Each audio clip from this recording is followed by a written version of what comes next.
শুভেচ্ছা জ্ঞাপন কৰিছোঁ সকলোকে তেওঁলোকৰ বিভাগৰ প্ৰাৰ্থীসকলৰ আৰু CMৰ পৰা CMৰ পৰা আৰম্ভ কৰি তেওঁলোকৰ যিমানখিনি সদস্য আছে ৰাইজ আছে সকলোকে শুভেচ্ছা জ্ঞাপন কৰিছোঁ। লগতে মই দিহিঙীয়াবাসীৰ লগতে অল BTR-ৰ সমূহ ৰাইজক মই শুভেচ্ছা জ্ঞাপন কৰিছোঁ। ঠিক তেনেকৈ আগন্তুক যে আমি ভালে কুশলে গৈ পেলাই ভালদৰে এখন চৰকাৰ গঠন কৰিব পাৰোঁ তাৰ কাৰণে আমি শুভেচ্ছা জ্ঞাপন কৰিছোঁ। কিমানখন আসন দখল কৰিব এইবাৰ আমাৰ 15খনৰ লক্ষ্য আছে। তথাপিতো আমি যিকোনো প্ৰকাৰে এলায়েন্সৰ যেতিয়া কথা এটা আহে কথা বতৰৰ মাজেৰে আলোচনা কৰি সেই সিদ্ধান্তবোৰ আগবাঢ়িব লাগিব আৰু সেই সিদ্ধান্ত আমি নিশ্চিত 19-20 কৰি হ'লে আমি আগবঢ়াৰ চেষ্টা কৰিম। GSP হিচাপে 15খন GSP হিচাপে 15খন আমি এটা তেওঁলোকৰ ওপৰত ডিমাণ্ড এটা আছে। আমি বেছি খেলিব খোজা নাই, বেছি খেলিলেও লাভ নাই। তাৰে ভিতৰত যদি আমি 10খন ল'ব পাৰোঁ তেতিয়াহ'লে আমাৰ কোনো অসুবিধা নাথাকে। আজিৰ পৰা নিৰ্বাচনী ৰণদংকা বজালে ঋণদংকাটো বজাই দিলোঁ আজি যিকোনো প্ৰকাৰে হওক যেনেকৈ হওক বহুতখিনি আমাক ডিপেক্ট কৰি আছিলে।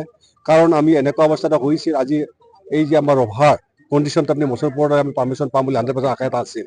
কিন্তু পাৰ্মিশ্যন পোৱাটা সবখিনি ওলাইছিলে, ওলোৱাৰ পাছতো আমাৰ কি যে প্ৰশাসনিক বা কিবা ডিফেক্টৰ হওক বা যিকোনো প্ৰকাৰে হওক বা কাৰোবাৰ ৰাজনৈতিক প্ৰলোভনত হওক আমাৰ সেইটো ৰভা ভাঙিব লগা হ'ল। তাৰ কাৰণে লজ্জিত হৈছোঁ। লজ্জিত হোৱাৰ কাৰণে ৰাইজে একত্ৰিত হৈ এনেকৈ দলে ফালে ওলাই আহিছে।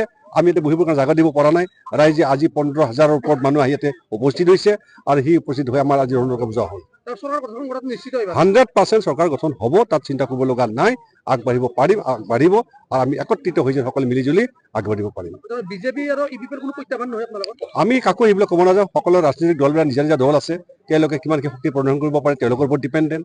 বিজেপিয়ে হওক বা UPলে হওক তেওঁলোকৰ নিজৰ ওপৰত নিৰ্ভৰ। কিন্তু আমাৰতো আমি জানো যে GSPৰ লগতে আমাৰ বিপক্ষৰ যিদিনা আজি কথা বতৰা চলি আছে সেই মৰ্মে আমি নিশ্চিতভাৱে চৰকাৰ গঠন কৰা হ'ব বুলি মই আশা এটা কৰিছোঁ।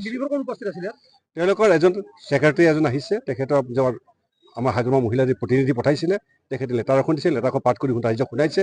ৰাইজক শুনোৱাৰ পাছত আমি সেই মৰ্মে এটা ভাষণ দি পেলাই এই প্ৰতিশ্ৰুতিবদ্ধ হৈছে। আপোনালোকৰ মিত্ৰতাই বিৰোধী কম্পমান হৈছে নেকি? বিৰোধী কম্পমানটো হ'বই স্বাভাৱিক। এতিয়া এনেকুৱা অৱস্থাটো হৈছে কি হ'ব কি নহ'ব আগন্তুক আৰু এই চৰকাৰখনত কি হ'ব কি নহ'ব কোনেও ক'ব পৰা কোনো নিশ্চয় নাই।